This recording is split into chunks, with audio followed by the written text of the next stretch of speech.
Today we are going to learn about lesson number 11, reflection of light.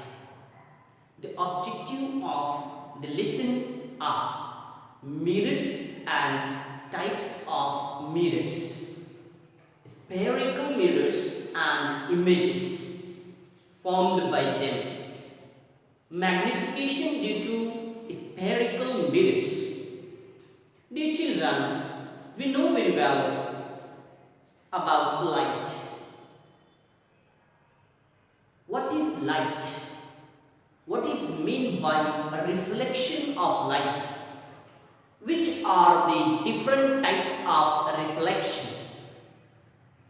Light is an agent which gives us information about what is happening in our surroundings. We can enjoy various wonders of nature like the sunrise, sunset, rainbow only because of light.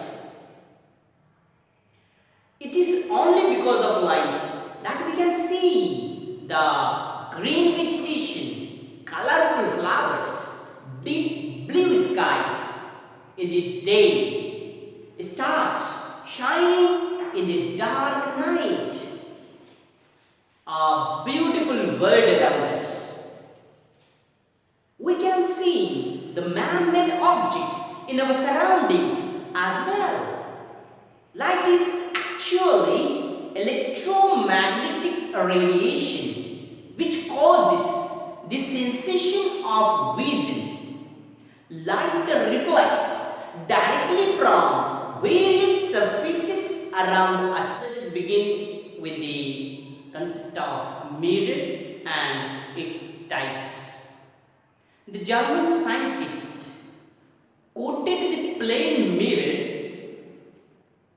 The German scientist coated the plane surface of a piece of ordinary glass with silver metal and made the first mirror.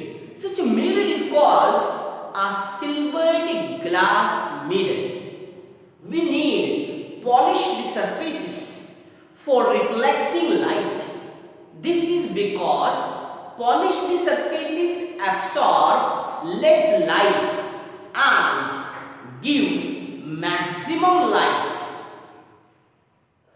In scientific language, a surface which reflects light and creates clear images is called a mirror.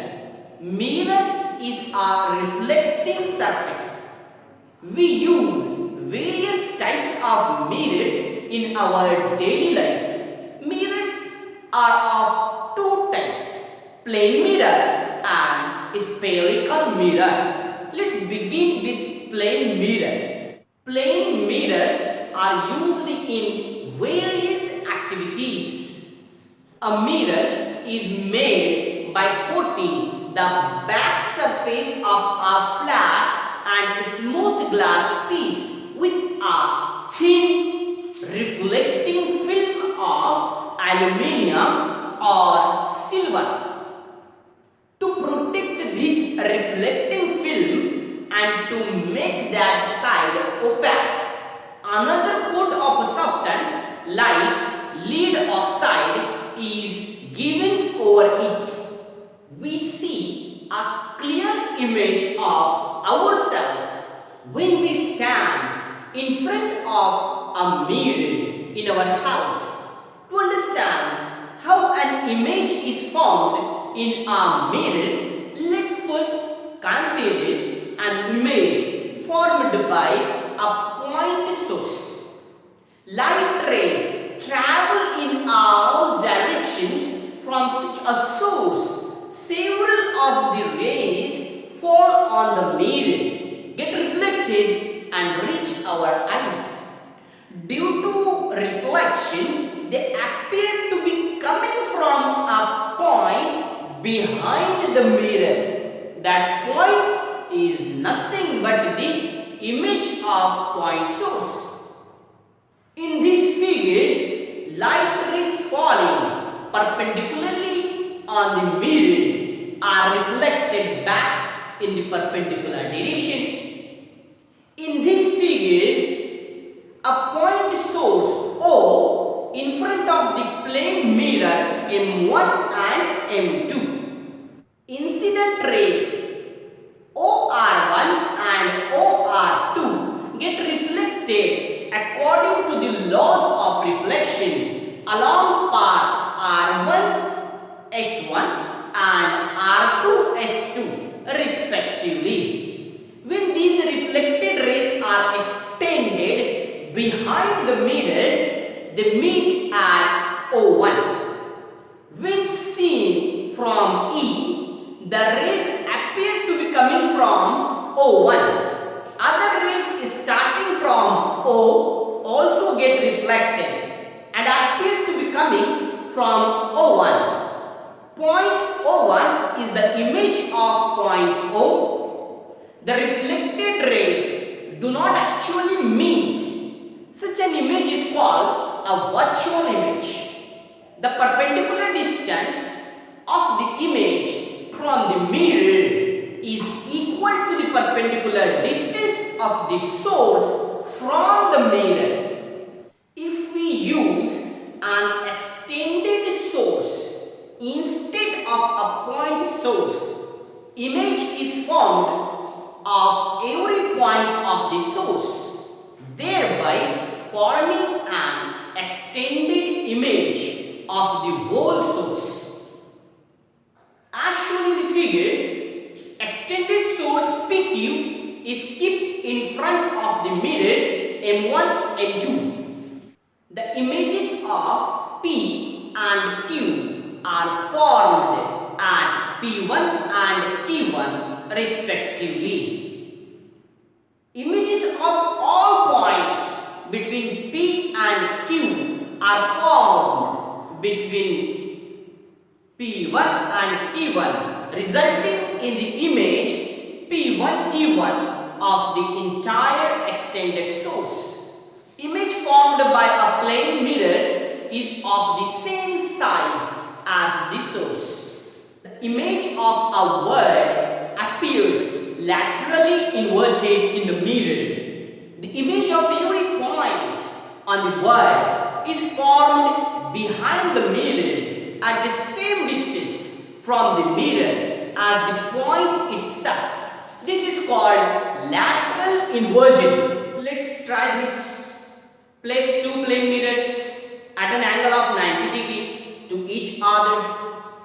Place a small object between them. Images will be formed in both mirrors. How many images do you see? Now change the angle between the mirrors as given in the table and count the number of images each time. How is this number related to the measure of the angle? We can determine the number of images formed in two plane mirror at different angle with the help of formula n is equal to 360 degree divided by a minus 1. With the help of this formula, we can know that how many images will be formed if we set the two plane mirror at 90 degree angle, at 120 degree angle, at 60 degree, 40 degree and 30 degree angle. In this formula, n is nothing but the number of images. A is nothing but the angle between the mirrors. In order to see the full image of a person standing in front of a mirror, the minimum height of the mirror must be half the height of the person. In this figure, the point at the top of the head, the eyes and the point at the feet of a person are indicated by H, E and F respectively. R and S are midpoints of HE and EF respectively. The mirror PQ is at a height of NQ